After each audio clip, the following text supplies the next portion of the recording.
이제 겨우 30 후반인데 벌써 이런 곳에 사연을 보내게 되는 일이 생기게 되네요. 그것도 좋지 않은 사연으로 말이죠.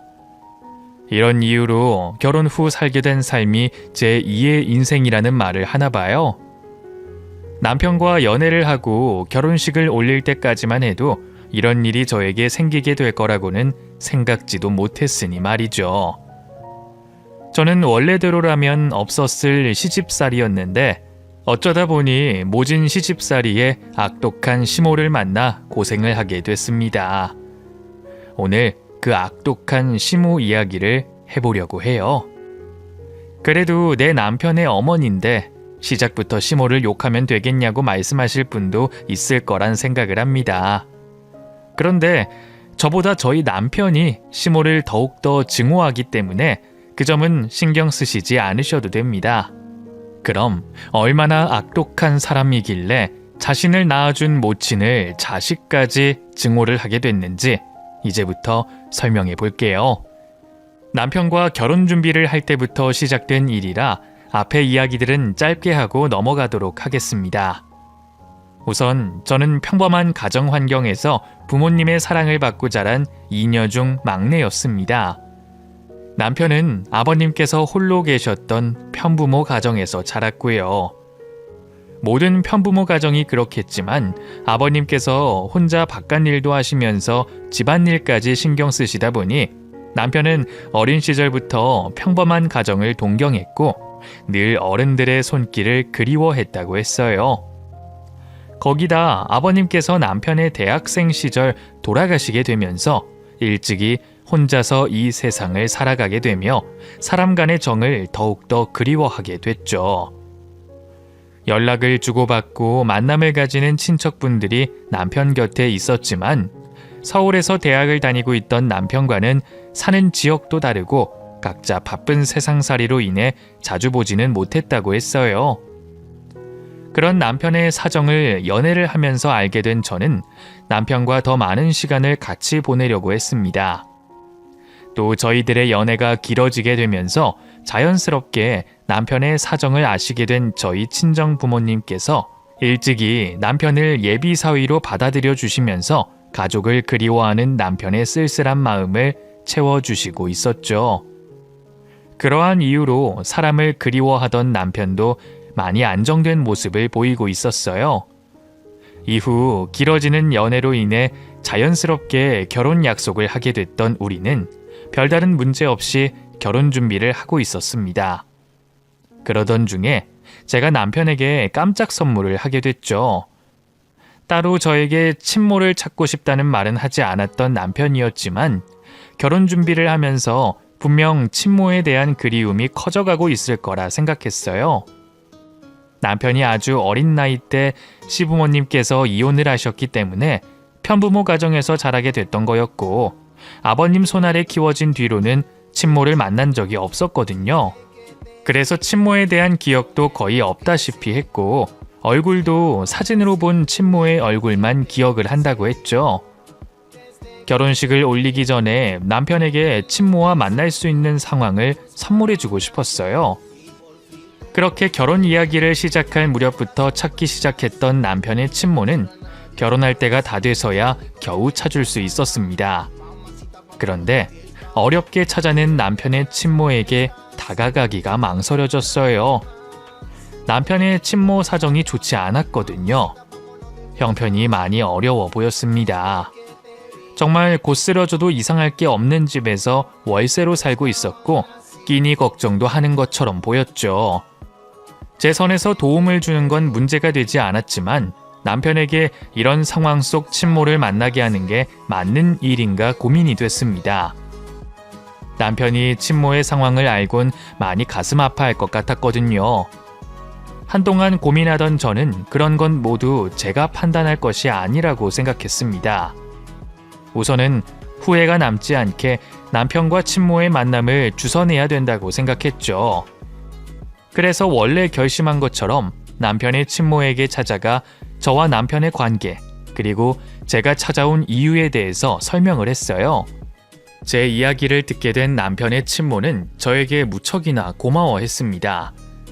그리고 아들만 허락한다면 지금 당장이라도 아들을 만나고 싶다고 말했죠.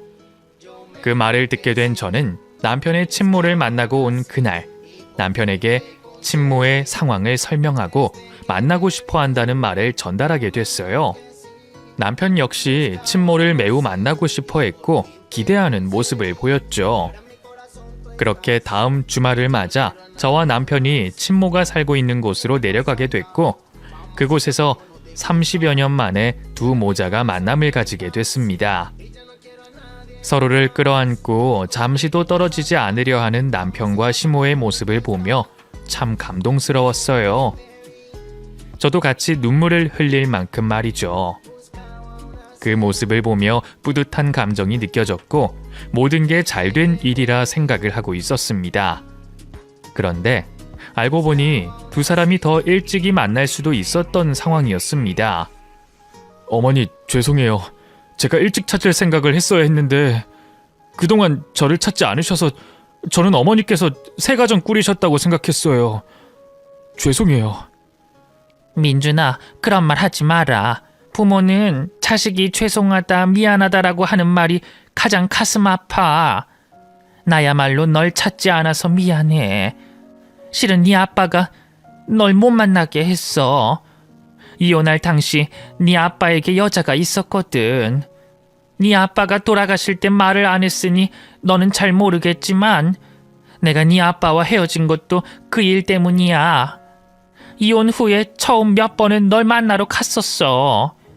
그런데 그때마다 널 못 만나게 하는 네 아빠 보면서 민준이 너를 혼란스럽게 하지 않으려고 하는 줄 알았어. 어린아이에게 엄마가 둘이라는 게 쉽게 받아들일 수 없는 일이었을 테니. 그래서 널 보는 걸 포기했단다. 어딘가에서 잘 자라고 있을 줄 알았지. 그런데 네 아빠가 그 여자랑 헤어졌을 거란 걸 생각 못했구나. 일찍이 알았더라면 널 보러 갔을 텐데. 미안하다, 민준아. 남편과 시모는 서로에게 사정이 있을 거라고 생각하고 찾지 않고 있었던 거였죠. 옆에서 듣고 있던 저도 안타까운데 두 사람은 오죽할까 싶었습니다. 거기다 남편은 이제까지 아버님과 시모가 단순한 성격 차이로 헤어진 줄 알았는데 아버님의 여자 문제로 시모와 생이별을 하게 됐다는 걸 알게 됐으니 더 힘들어했죠. 그래도 두 사람은 이미 지나간 일에 크게 미련을 가지지 않기로 했어요. 앞으로 왕래하며 지내게 될 시간을 더 의미 있게 생각하기로 했죠. 그렇게 남편의 친모도 결혼 전 찾게 됐으니 이제 행복한 결혼식만 올리면 된다고 생각했습니다. 그런데 그 일 때문에 결혼 직전 목소리가 높아지는 일이 생기게 됐어요. 남편이 시모를 혼주석에 앉히고 싶다고 친척분들에게 말을 한 거죠. 그런데 친척분들께서는 시모가 그 자리를 앉을 자격이 없다면서 반대를 하셨습니다. 고모, 그 감정은 아버지와 어머니 두 분 사이의 일이에요. 이건 제 결혼식 문제고요. 만약 아버지가 살아 계셨더라면 이런 말 꺼내지도 않습니다. 그런데 아버지께서는 돌아가셨고 저를 낳아주신 어머니는 살아 계시잖아요. 도대체 무슨 자격이 안 된다고 이러시는 거예요? 그럼 그 여자가 자격이 있다고 생각하니? 자기 새끼 낳고 한 번도 찾아오지 않은 사람이? 그건 고모가 모르는 일이 두 분 사이에 있어서 그런 거예요. 그리고 어쨌든 제 결혼식에 저를 낳아주신 어머니가 그 자리를 앉지 않는다면 누가 자격이 있다는 겁니까? 또 그 자리에 어머니를 앉힌다고 걱정될 만한 상황이 생기는 것도 아니잖아요. 아버지께서 저를 얼마나 잘 키워내셨는지 어머니께 보여드린다고 생각해 주세요. 결국 친척분들은 남편의 고집을 꺾을 수 없었고 남편이 원하는 대로 시모를 혼주석에 앉히기로 했습니다. 이후 시모도 처음에는 그 자리에 앉을 자격이 없다며 거절을 했습니다만 계속된 남편의 설득 끝에 수락을 하게 됐죠. 그래서 결혼식장 분위기가 어수선했습니다. 저희들의 결혼식을 참석한 남편의 지인들은 남편의 친모를 처음 본 상황이라 어리둥절한 모습이었고 남편의 친척분들은 심하게 내색을 하지 않았을 뿐이지 누가 보더라도 불편한 모습이라는 게 느껴졌으니까요.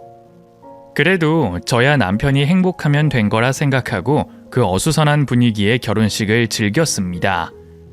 이후 저와 남편은 행복한 신혼생활을 시작하게 됐고 우리뿐만 아니라 주변 사람들도 챙기기 시작했죠. 결혼식 직전 생긴 시모도 그들 중 하나였습니다. 오히려 다른 가족들보다 더 챙기려고 했었죠.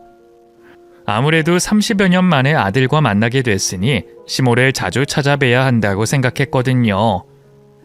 그런데 남편이나 저나 서로 직장인이다 보니 주말밖에 시간이 나지 않았고 저희도 저희 나름대로 신혼생활을 즐기고 저희 친정도 챙겨야 했기에 거리가 멀었던 시모의 집으로 매주 찾아갈 수는 없었습니다. 그러자 시모가 아들과 더 많은 시간을 보내고 싶었는지 저희가 살고 있는 동네로 이사를 오겠다고 하더군요. 그때까지만 해도 그게 문제가 될 거라고는 생각하지 않았어요. 이전까지는 시모와 같이 시간을 보내는 동안 인상 찌푸려질 일이 없었으니까요. 그런데 시모가 이사를 온 날부터 사건이 발생하기 시작했습니다. 시어머니 되는 분이 이사를 오신다고 하니 당연히 집을 찾아가 손을 거들게 됐죠. 그런데 짐을 옮기는 내내 시모가 계속해서 고성의 잔소리와 짜증을 내는 겁니다. 예, 이걸 여기다 두면 어쩌자는 거야? 정리를 해서 넣어놔야 할 거 아니야? 그거 안쪽에 닦고 정리하려고요. 넣었다가 빼면 일을 2번 하게 돼서요. 그럼 빨리 닦을 거 닦고 집어넣어야지. 넌 왜 이렇게 손이 느려? 그래서 어느 세월에 이 짐들 다 정리할 거야? 그리고 저건 뭐야? 저건 누가 저기다 놓으라고 했어? 그건 제가 한 게 아닌데 이삿짐 아저씨께서 하셨나 봐요. 그럼 넌 그걸 보고만 있니? 딱 봐도 둘자리가 보이는데. 아유, 답답해라. 같은 동네에서 이사를 하는 것도 아니고 이사하는 동네로 오는 것만 반나절이 걸렸으니 시모의 신경이 예민해진 거라고 생각했습니다. 그래서 시모의 짜증스러운 행동과 말에도 이해를 하고 있었죠. 그런데 곧바로 황당한 일이 벌어졌어요. 이삿짐 차량이 떠날 때가 되자 시모가 저를 부르는 겁니다. 그리곤 자기는 방으로 들어가 다시 정리를 하더라고요. 무슨 일인가 싶었는데 이삿짐 아저씨께서 저에게 계좌번호를 불러주시는 거예요. 그러니까 이사 비용을 내라는 그 말이었던 거죠. 그래도 내 시어머님 일이고 형편도 뻔히 아는 상황이었으니 기분 나빠하지 않으려고 했어요. 귀뜸이라도 해줬으면 나았을 텐데 라는 아쉬움은 있었지만요. 이후 당직 일을 마치고 온 남편이 찾아와 이삿짐 정리하는 걸 도와줬습니다. 그러다 슬슬 배가 고파지는 시간이 됐어요. 남편이 시모에게 식사에 관해 물어보려고 했는데 때마침 중국집 배달원이 오는 겁니다. 시모가 먼저 중국 요리를 시켰던 거죠. 그런데 철가방에서 나오는 음식 양이 3명이서 먹을 양이 아니었어요.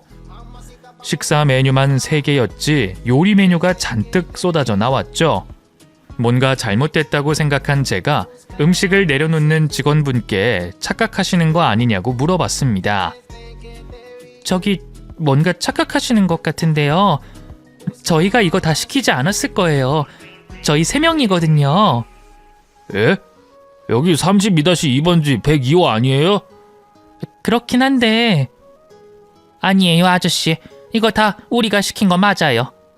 예, 너는 나한테 물어보면 될걸 왜 아저씨한테 물어보니? 이것들 다 내가 시킨 음식 맞다. 이사한다고 고생했는데 잘 먹어야지. 아저씨 다 내려놓으세요. 이번에도 결제는 저희 몫이었습니다. 물론 시모가 식사값을 계산할 거라는 생각은 하지 않았지만 그래도 좀 어이가 없더라고요. 제가 표정을 숨기지 못하자 남편이 시모 몰래 미안해하며 이해를 부탁했어요. 여보, 미안. 아무래도 어머니가 이삿짐 옮기고 나선 나다니실 정신이 없을 테니까 며칠 드실 음식까지 시키신 것 같네. 이해 좀 해줘. 내가 용돈 아껴서 오늘 든 비용 메꿀 테니까. 남편도 돈이 문제가 아니라는 걸 알고 있었지만 우선 어떻게든 표정이 좋지 않은 저를 풀어주려 아무 말이나 하며 저를 달랬죠. 저도 남편이 난감해한다는 걸 알았기 때문에 바로 표정을 고치고 아무렇지 않은 척을 했어요. 그리고 남편의 말처럼 시모를 이해하려고 했죠. 그런데 그런 남편의 말과 달리 바로 다음 날 시모에게 장을 보러 가자며 연락이 왔습니다. 제가 회사에 있는 시간이었는데도 말이죠. 네, 어머님, 무슨 일이세요? 너 지금 점심시간이지? 그럼 나랑 장 좀 보러 가자. 네? 어머님, 시간이 그렇게까지는 안 되는데요. 그래? 그럼 기다릴게. 퇴근하고 바로 집으로 좀 와. 이삿짐을 옮기고 집으로 돌아가기 전 주변에 있는 마트나 시장, 편의시설들을 전부 지도로 그려주기까지 하면서 시모에게 알려드리고 왔었습니다. 그런데 왜 저에게 장을 보러 가자고 한 건가 싶었어요. 단순히 같이 가는데 의미를 두는 것이라면 굳이 제가 퇴근을 할 때까지 기다릴 이유도 없는데 말이죠. 걱정이 됐지만 딱히 핑계를 댈 것도 없었고 단순히 장을 보러 가는 거니까 퇴근을 하고 시모 집으로 찾아가게 됐습니다. 시모는 제가 도착하자마자 잠깐 앉아 숨 돌리라는 말도 하지 않고 시장을 가자고 했고 같은 시장을 몇 바퀴를 돌며 여러 짐들을 저에게 다 들게 했죠. 그런 것들 다 참을 수 있었는데 시모가 저에게 하는 말들이 거슬렸어요. 제가 집는 음식 재료들 족족 딴죽을 걸었거든요. 너 일부러 그러니? 네? 무슨 말씀이세요? 일부러 상품 가치 없는 파지를 집는 거냐고. 네가 집는 것마다 죄다 못 쓸 것들인데 이게 일부러 그러는 게 아니면 뭐니? 아무리 이제 막 살림 배워가는 단계라고 해도 너무 심한 거 아니여? 너 이래서 우리 아들 제대로 먹이기나 하겠어? 요즘 들어보니까 아침밥도 남편 보고 알아서 챙겨 먹고 저녁도 사 먹고 오라던 여자들이 있다고 하던데 너도 그런 애니? 그렇게 짜증은 있는 대로 부려놓고 이번에도 결제는 제가 해야 됐습니다. 그리고 제가 가져다 놓은 재료들을 요리까지 해놔야 그날의 일이 끝나게 됐죠. 그런 일들이 일주일에 여러 번 반복됐어요. 돈 가지고 속 좁게 굴기 싫었지만 시모를 만날 때마다 드는 비용을 보면 신경을 안 쓸래야 안 쓸 수가 없었고 또 저에게 하는 말마다 가시가 박혀 있어 점점 더 거슬리고 불편해지기 시작했죠. 거기다 셈은 얼마나 많은지 무조건 주말마다 자신과 함께 해주기를 바랬습니다. 그건 이해를 해주려고 했어요. 지난 시간 제 남편과 떨어진 시간이 있었으니까요. 그런데 해도 너무했던 게 저희 친정 아빠 생신이라고 했는데도 못 가게 잡더라고요. 너네 이번 주 토요일 날 우리 집에 와서 다 같이 점심밥 먹자. 잠깐 앞에 나갔다가 저녁도 먹고. 어머님, 저번에 말씀드렸는데 그날이 저희 친정아버지 생신이세요. 그래서 그날은 안 될 것 같아요. 생신 축하를 언제부터 하는데? 점심부터 하니? 네? 딱히 정해진 시간이 있는 건 아니지만 저녁에 다 같이 모이긴 하죠. 그러니까 점심 먹고 가면 될 거 아니여. 양쪽 집안이 만족할 수 있는 방법이 있는데 왜 그렇게 머리를 쓰려고 하니? 그럼 그날 일찍 와라. 조금이라도 시간 더 보내게. 결국 아침부터 시모 집에 가게 됐는데 집을 떠나기로 약속한 시간이 돼서도 놔주지를 않는 겁니다. 아픈 척을 하면서 말이죠. 저희와 시간을 잘 보내다가 갑자기 아파하는 시모를 보며 당연히 꾀병이라는 걸 알았습니다. 그 모습을 보자 이건 좀 너무하다고 생각이 들었어요. 결국 저는 화가 난 상태로 자리를 박차고 나가 친정집으로 가게 됐죠. 남편은 어쩔 수 없이 시모에게 잡혀 있게 됐고요. 남편 없이 혼자 친정집에 오게 된 저를 본 친정 식구들은 애써 제 기분을 맞춰줬습니다. 친정아빠 생신이시다 보니 기분 나쁜 내색하지 않으려고 했는데 그게 안 되더라고요. 결국 제가 눈물을 흘리며 이제까지 있었던 이야기를 하게 됐고 아빠께서 남편에게 이제까지 있었던 일에 대해 좋게 둘러서 이야기를 하며 주의를 주셨죠. 남편 역시도 시모가 이제까지 저를 부르는 일을 심각하게 생각하고 있었기 때문에 이번 일을 문제 삼아 시모에게 무리한 행동과 요구, 심한 말을 하지 못하게 잘 설명하겠다고 했어요. 그렇게 주말을 맞아 남편이 시모에게 말을 하러 가게 됐죠. 그런데 남편이 시모를 찾아간 지 얼마 되지 않아 저에게 전화가 걸려왔습니다. 시모였죠. 전화를 받았는데 시모가 대뜸 저에게 욕을 하는 겁니다. 뒤에선 남편이 시모를 말리는 목소리가 들렸고요. 이 못된 년, 모자 사이 이간질하니까 좋니? 이제 네 계획대로 된 거야. 이 망하려나. 내가 뭘 얼마나 했다고 내가 내 새끼한테 이런 소리를 듣게 만들어. 너 내 자식 네 손바닥에 두고 네 입맛대로 요리하려나 본데 어디 나도 네 입맛대로 해봐라. 지지든 볶든 네가 하고 싶은 대로 해보라고. 어머니 뭐 하시는 거예요? 왜 이렇게 흥분하세요? 그 사람한테 그러지 마세요. 남편이 시모의 전화를 끊었는지 통화는 거기서 끊겼어요. 도대체 무슨 일이 벌어진 건가 싶었습니다. 다급히 시모 집으로 찾아가게 됐죠. 헐레벌떡 시모의 집으로 찾아가서 보니 이미 좀 전 상황은 끝이 난 듯 보였어요. 시모는 자리에 앉아 울며 자기 한탄을 하고 있었고 남편은 난감한 표정을 짓고 있었죠. 아이고 내 팔자야. 남편 복 없는 년은 자식 복도 없다고 하던데 난 며느리 때문에 그나마 있는 자식 복을 빼앗겼네. 민준이 너 엄마가 어떻게 살았는지 말 안 했어? 그런데 그것 조금 네 아내 귀찮게 하고 힘들게 했다고 나한테 이래? 남편 바람나서 돈 한 푼 못 받고 이혼당한 여자가 뭘 제대로 누리고 살았을 것 같아? 손가락 부러 터지게 일하고 온몸이 부서져라 일하면서 살았다. 그러다 이제 몸도 아파 일도 못하는 상황에 네 아내, 네 며느리 조금 부려먹은 것 가지고 이러니? 내가 너희들과 같이 보내고 싶은 시간이 많았으면 하는 마음에 그렇게 한 건데 말 못되게 하고 행동 못되게 한 건 평생 살아온 내 삶이 그런 바닥이었던지라 그런 말들이 입에 배서 그랬던 건데 그걸 이해 못해줘? 아니다. 그래, 내가 잘못했지.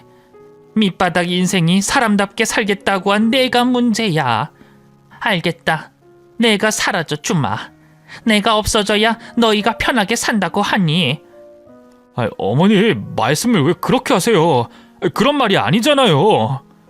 시모는 자기가 살아온 힘든 인생을 또다시 되풀이하며 남편에게 협박 아닌 협박을 했죠.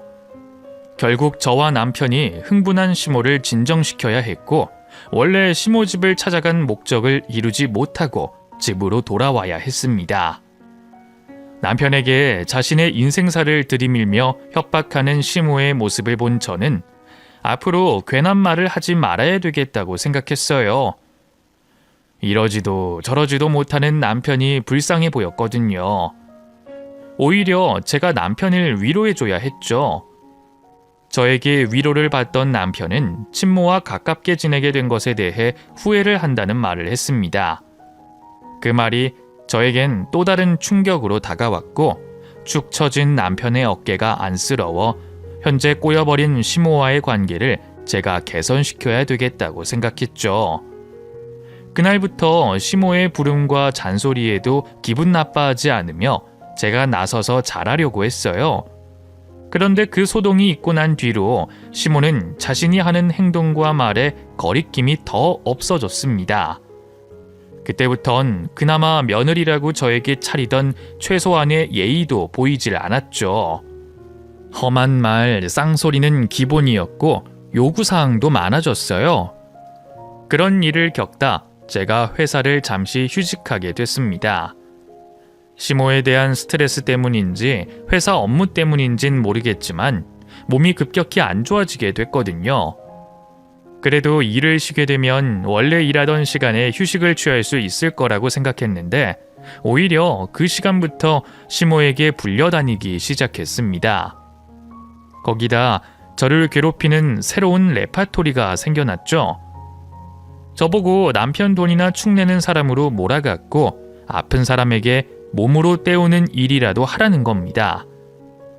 네 어머니 무슨 일이세요? 야, 너 왜 이렇게 전화를 안 받아? 죄송해요. 요즘 몸 때문인지 계속 낮잠을 자게 되네요. 아이고 팔자 늘어지는 소리하고 있네. 너 우리 아들 돈으로 아주 호의호식한다. 밥 먹고 자고 TV 보고 자고. 너 그렇게 생활할 거면 잠깐이라도 몸 쓰는 일하는 게 낫지 않겠니? 요 앞에 마트에서 사람 구하던데 그거 해서라도 가게에 도움이 돼야 하는 거 아니요? 어머님, 저 병원 다니고 있잖아요. 최소 3개월은 무리하지 말고 스트레스도 받지 말라고 해서요. 지금 몸이 너무 안 좋아서 그런데 좀 괜찮아지면 운동도 하고 차차 일할 몸 만들 거예요. 아이고 그러세요? 대단하시네요. 그럼 그렇게 하시든가 마시든가 하고요. 우선 우리 집으로 좀 와라. 집이 낡아서 도배질을 시켰는데 이거 혼자서는 도저히 안 되겠다.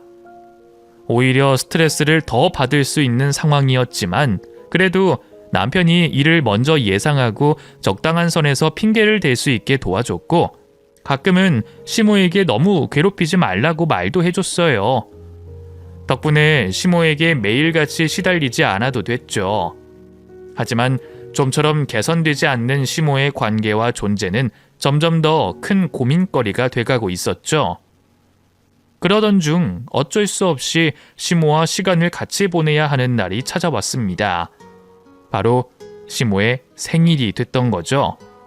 당연히 가고 싶지 않았습니다만 그랬다가는 시모가 어떤 난리를 칠지 불보듯 뻔했어요.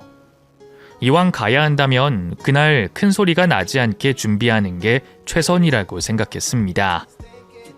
그래서 음식도 정성껏 준비하고 선물과 함께 용돈까지 챙기게 됐죠. 남편은 고생스럽게 직접 요리를 하지 말고 시모가 만족할 만한 비싼 식당으로 가자고 했지만 그때 저에게 시모의 말 한마디가 떠올랐습니다. 과거 시모의 부름으로 장을 보던 중